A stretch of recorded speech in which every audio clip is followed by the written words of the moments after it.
오늘은 169페이지 세 번째 단락. 이 내용이 무슨 그 이론적인 내용이 아니기 때문에 이 책을 쭉쭉 읽어 나가면서 해설해 나가기로 하겠습니다. 수덕무는 전라도 은저감에서 쓴 거의 마지막 글이죠.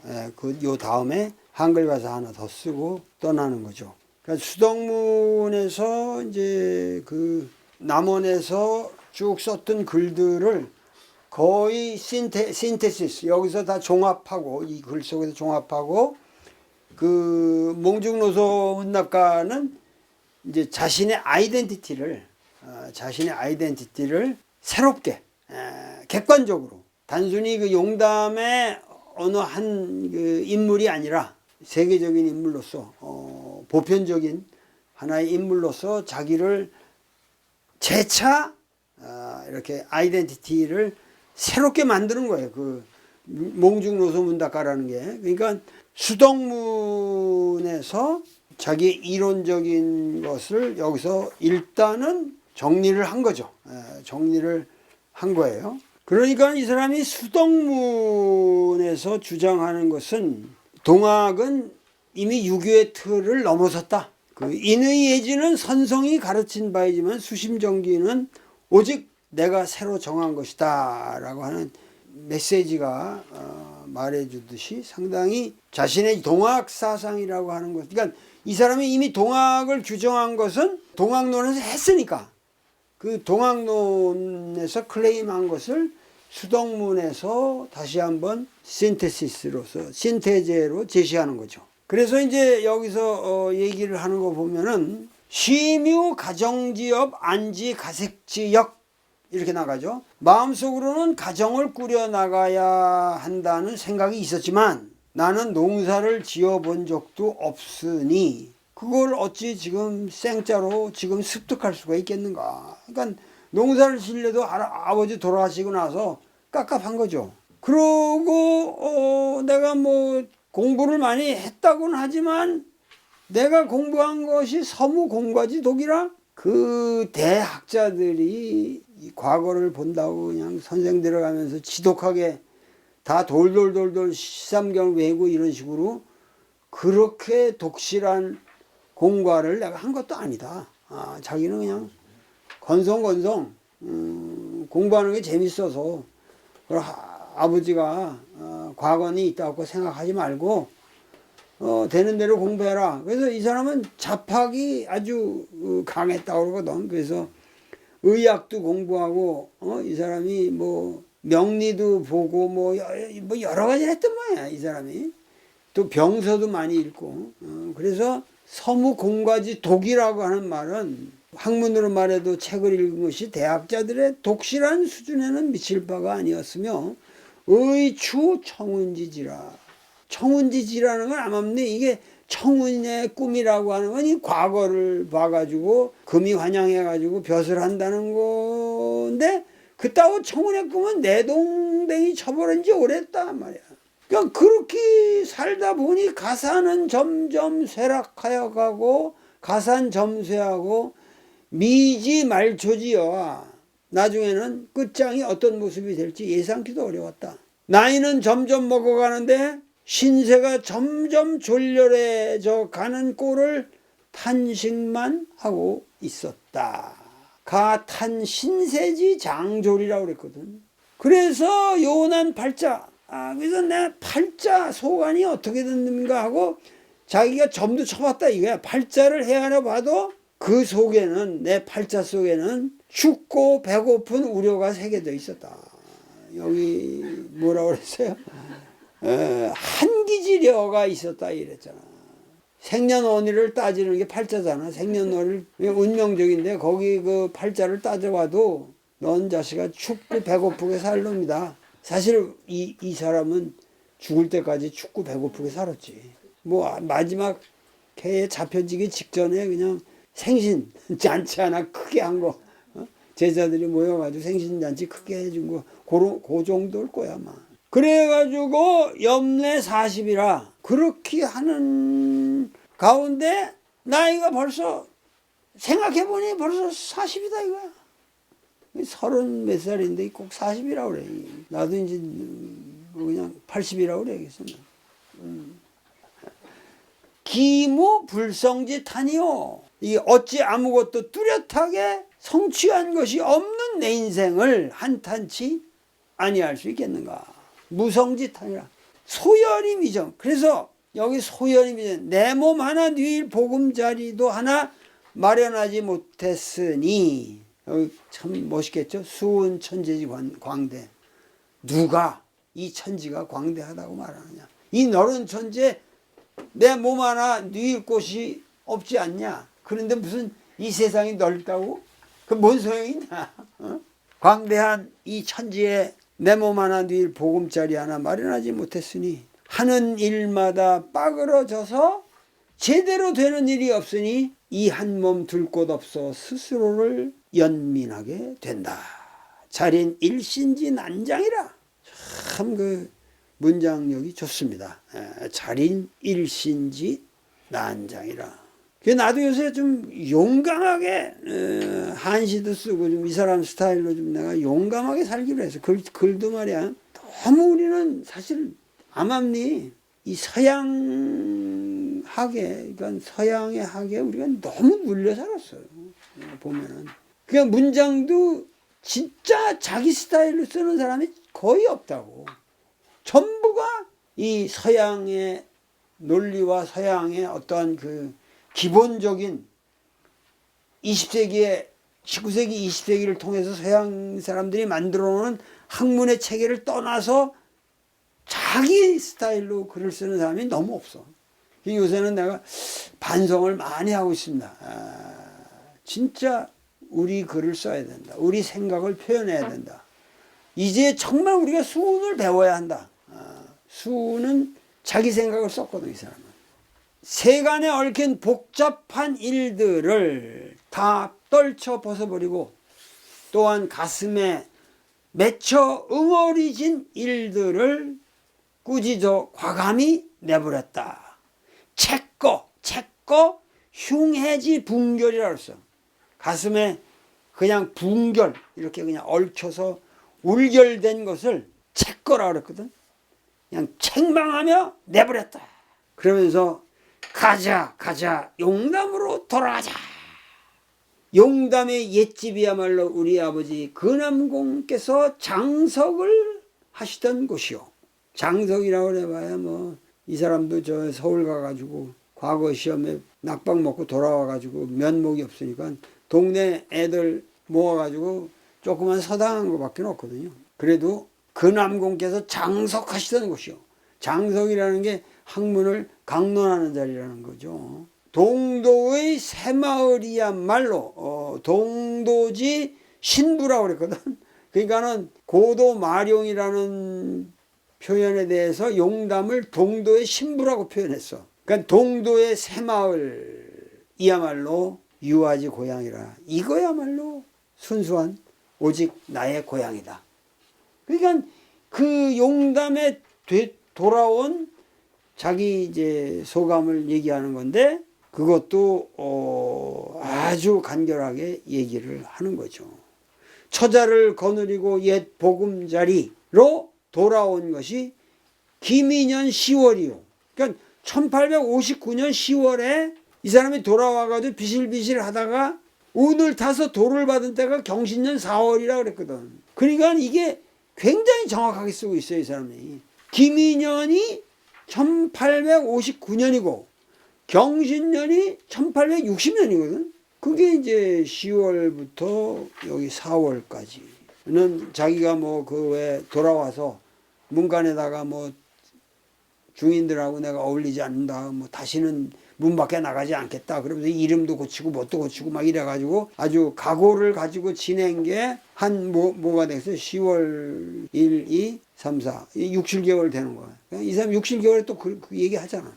그러니까 경신년 4월이라는 거죠. 그러니까는 도를 받은 것이 경신년 4월이다. 승기운 도수지절이 경신지 4월이다 이렇게 말하는 것 자체가 뭐예요? 이 사람이 그 엄청난 극득도의 순간은 요 한마디로 끝내버리는 거지. 그전에는 맨날 반복해서 그냥 마누라가 그냥 막 자식이 그냥 구석에 박혀가지고 그냥 막 아버지 웬일이냐 그러고 이제 마누라는 당신 미쳤어 막 이런 얘기들 맨날 그냥 반복해서 하다가 이 사람이 지쳤나 봐요. 이 사람. 같은 얘기 그 무국지도를 받는 거를 얘기 안 하고 뭐냐면은 경신지 4월이다. 끝났어. 거기 그 대도를 받았다는 거를 그냥 승기운 도수지 절이 경신지 4월이었다. 이 한마디로 쫙 끝내버렸어. 놀라운 축약법이죠. 놀라운 축약법이에요. 그러고 나서 뭐라고 그러냐면은 시역 목매지사 난상지연이라. 그런데 그 경신지 4월에 내가 무국대도를 받았다고 하는 것은 딱 요 말로만 했어. 목매라는 게 뭐예요? 그냥 꿈속에서 꿈속에서 일어난 목매지사요. 오매불망인데 매가 깨어있는 상태가 아니죠. 자는 상태죠. 매가 잔다는 매자잖아. 그러니까 목매지사라는 게 여기는 꿈결과 같은 일이었고 난상지연이라 말로서 표현하기 어려운 그러한 체험이었다. 요 말로 끝났어요. 그 다음에 이 사람이 뭐냐면 그러고 나서 찰기역괴 대정지수라고 그랬어요. 그러니까 뭐냐면은 여기 대정지수라는 게 이 산대를 가지고 산대 50개에서 하나를 빼놓고 49개를 갈라요. 갈라가지고 역점을 치는 게 지금.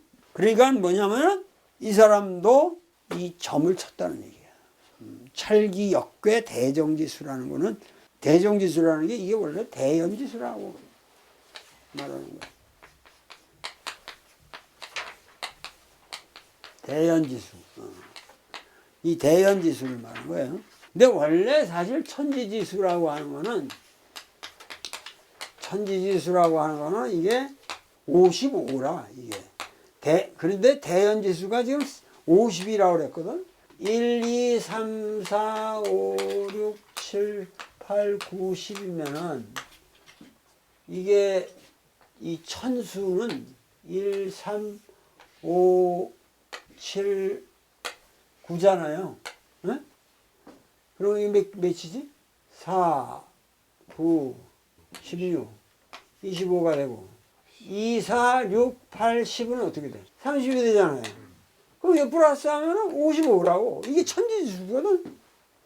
그런데 지금 점칠 때 보면 대연지수에서 하나를 빼고 49를 항상 50이 된단 말이야. 그러니까 이 55하고 50의 관계에 대해서도 이게 미스테리라. 이게 그냥 이 숫자가 주역에서 쓰는 숫자들은 너무 이 임의성이 강해가지고 그 여기에 대한 이론이 많지. 많어. 근데 다 구라야. 결국은 그래서 이 상수학이라고 하는 거는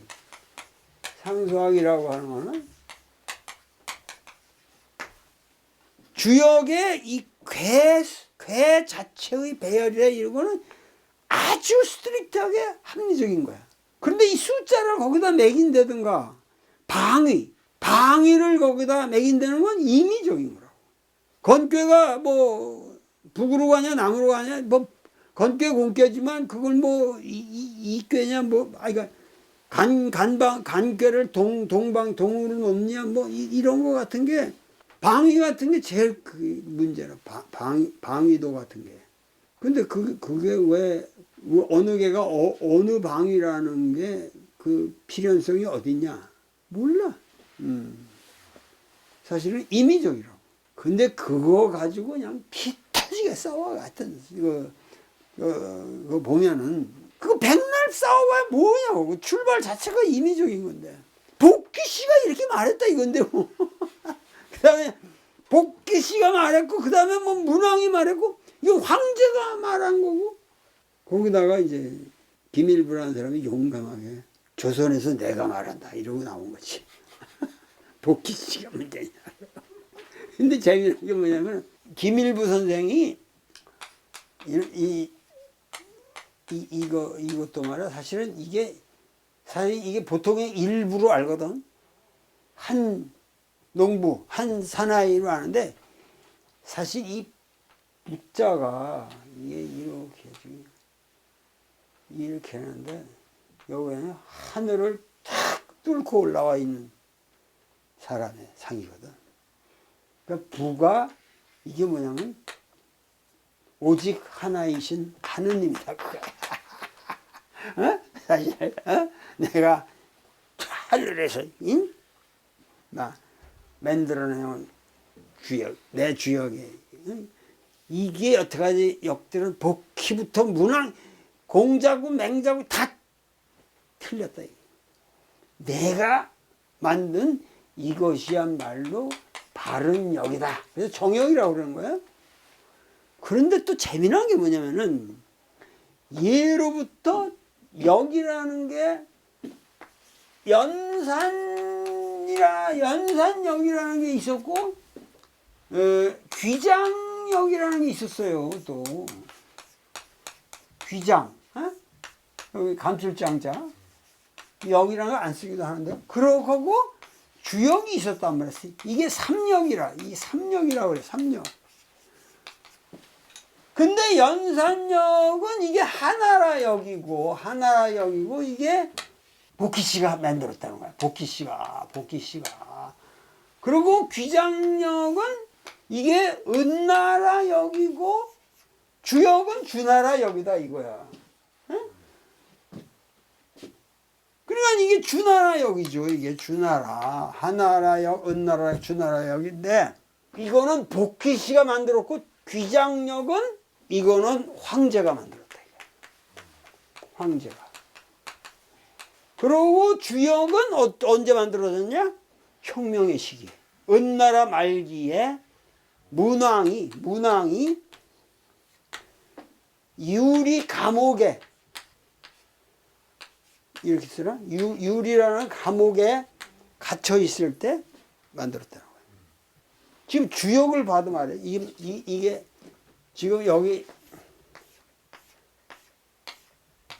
이게잖아요. 근데 건괴의 초구를 보면은 초구라고 그러거든. 초구라고 보면 잠룡은 무룡이다 그랬단 말이야.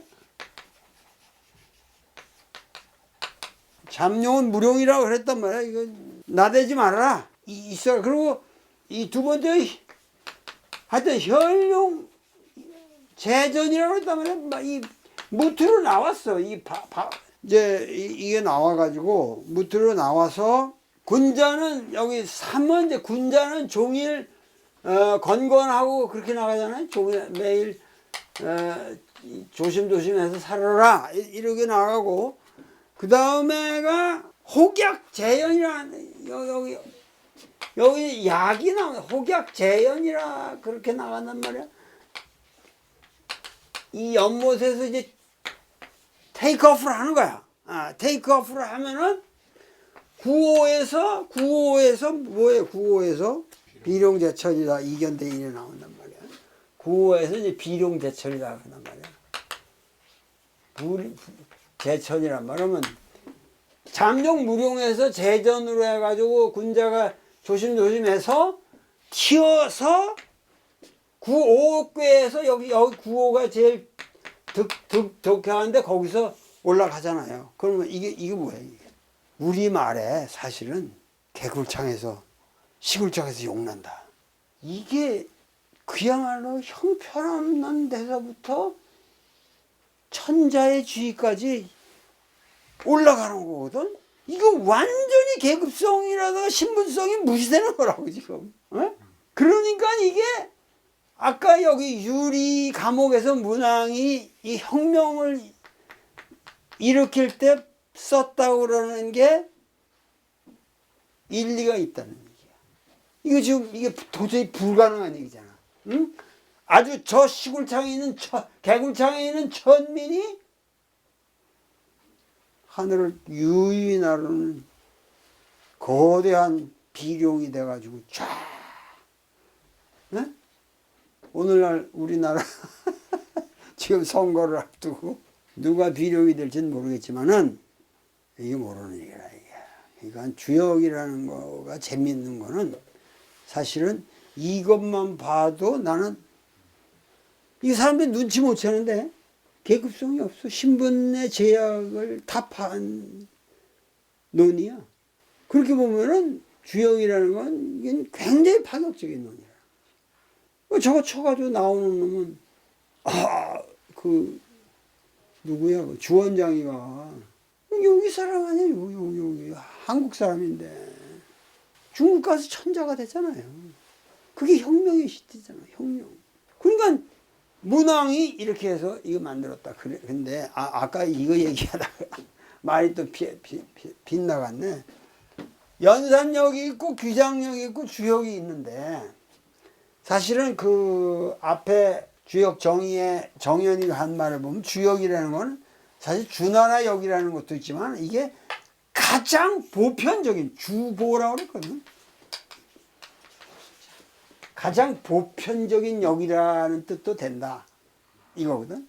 그런데 이 정역을 만든 김일부가 산 곳이 연산이야. 이게 우연이거든. 저 연산. 내가 광산김 씨도 집성촌이 연산에 있어요. 다. 근데 왜 거기가 연산이란 말이야? 암암리 김일부는 나는 이 주역은 상대 안 하고 이런 건. 이건 이제 실전 사라졌다고 보는 거거든. 실전했다고 보는 거거든. 내 정역은 연산역을 회복하는 것이다. 뭐 이렇게 구라가 나오는 거야. 이거는 뭐 그렇게 하면 되는 거지 이게. 하여튼 재미난 얘기가 끝이 없기 때문에 그래가지고 뭐냐면 이 사람이 야 내가 정말 이거 내가 득도를 한 거냐 하면서 자기 의심을 하는 게 이 사람은 역점을 쳤다 이거야. 주역이라는 건 정말 뭐 내가 서울대학 내일 시험을 보는데 붙냐 안 붙냐 이런 거는 점이 아니에요. 그런 점이라는 건 없는 거예요. 주역의 점이라고 하는 거는 어떤 우한 의식 속에서 대사를 놓고 내가 어떠한 결정을 할 수가 없는 아주 그 미묘한 갈림길에서 신의 소리를 듣는다는 거지.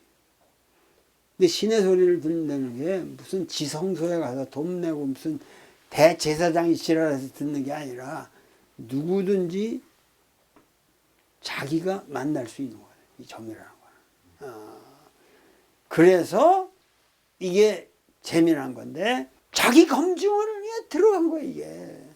이게 대정지수에서 무언 점괘가 나오냐는 것도 내가 살펴봤다 이거야. 그리고 심송 3대 경천지리라고 그랬거든. 경천의 리를 심송했다. 이게 주로 서경을 얘기하는 거예요. 서경. 서경의 아은주 3대의 경천지리라고 하는 것이 이제 그런 거를 암송하다시피 자기가 계속해서 그런 걸 찾아봤다 이거야.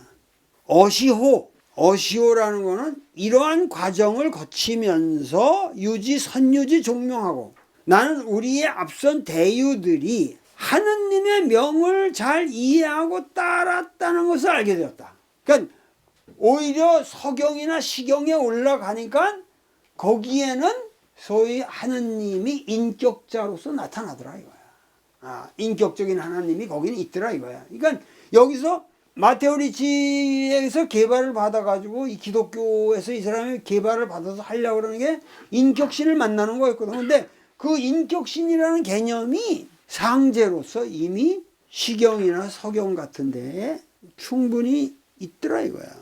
그래서 나는 후대의 학인들이 하느님을 망각하고 살았다는 것을 개탄하게 되었다. 선유지 종명.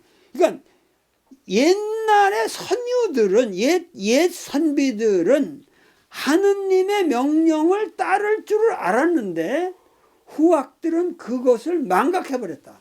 그래서 뭐냐면 수일연지 막비자연이라. 그러고 나서 그 하느님으로 봤던 모든 것을 내 몸에 실제로 적용하여 닦아보고 연마하는 과정을 거쳤다 이거예요. 수의련지라고 하는 거는. 수의련지 했는데 여기 중요한 개념이 나오는 거죠. 수의련지 했는데 수의련지 막비자연이라. 그러니까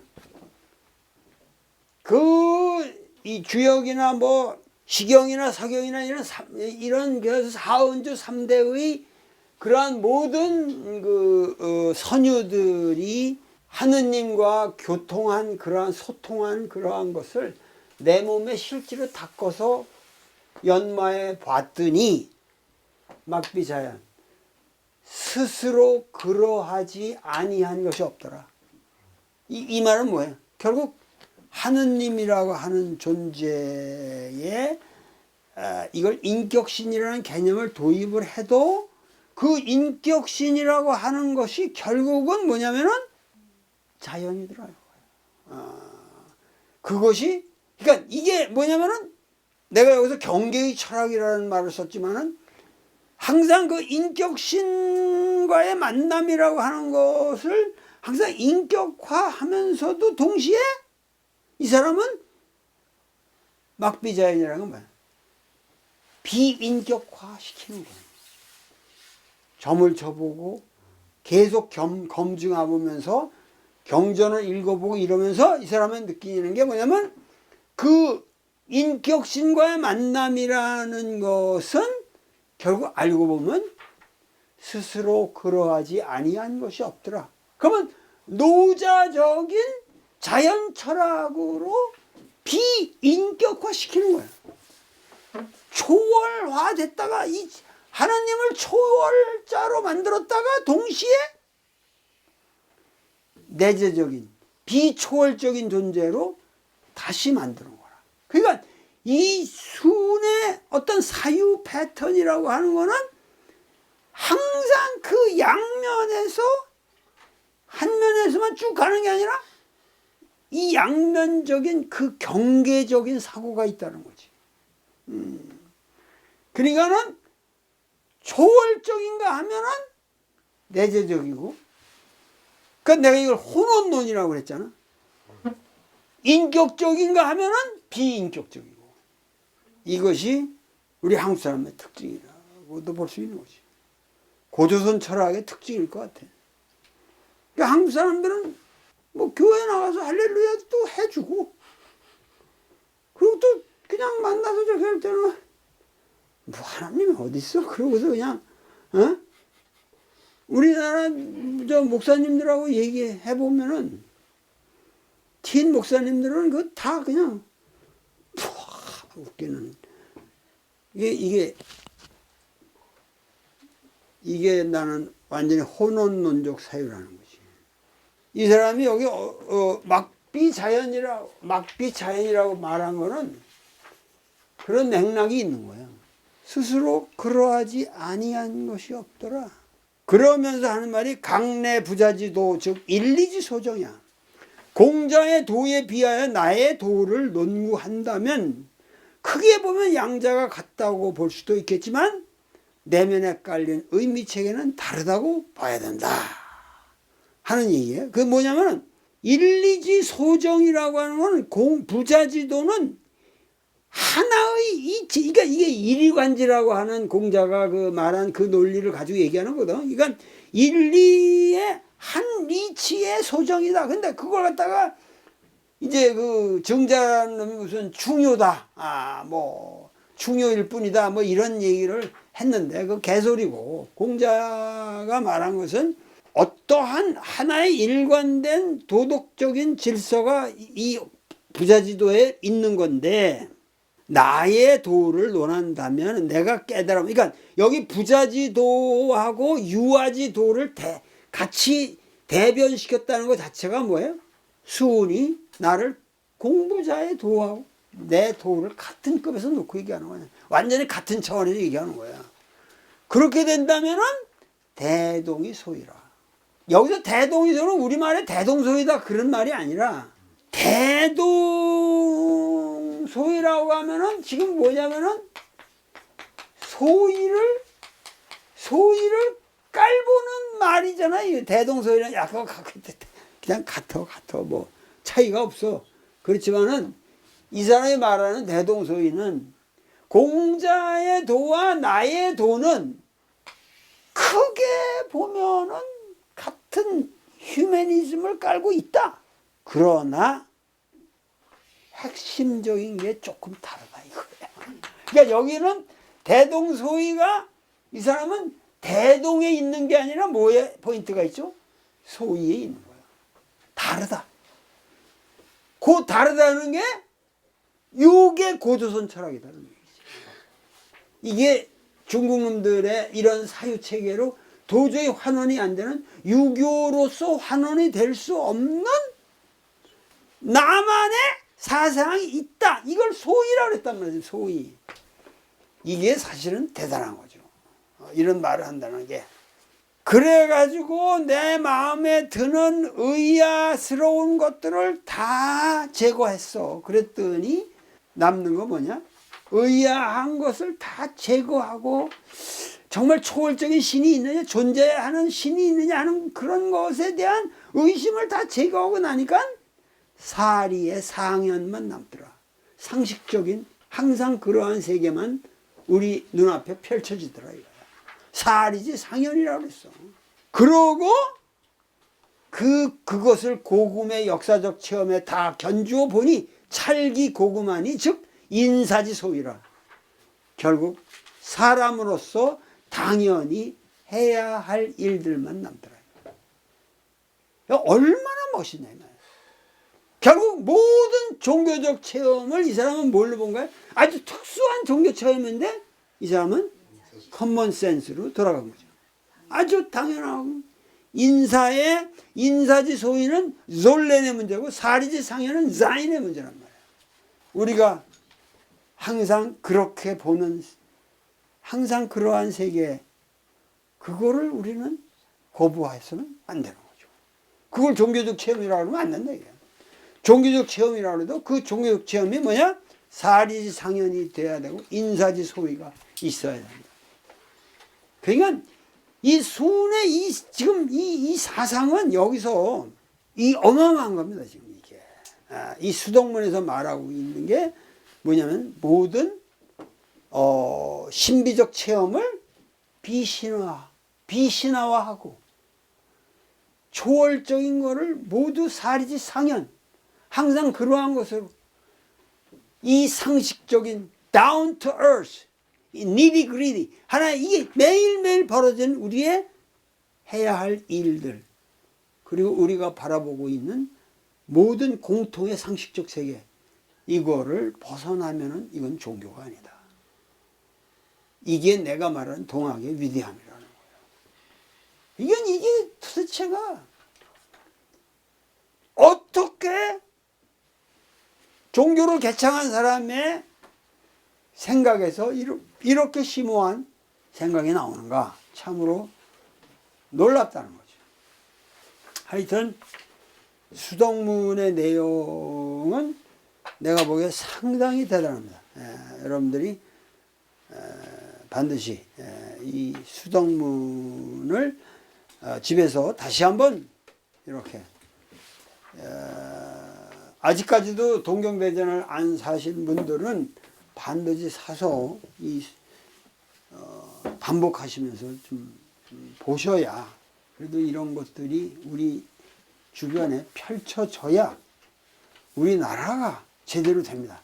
선거가 중요한 게 아니라 그야말로 우리가 동학정신을 다시 부흥시켜서 우리 민족이 정말 세계 정신사를 리드할 수 있느냐 없느냐 이러한 문제에 우리가 전력을 다해야 할 시기입니다. 오늘 강의는 이것으로 끝내기로 하겠습니다. 감사합니다.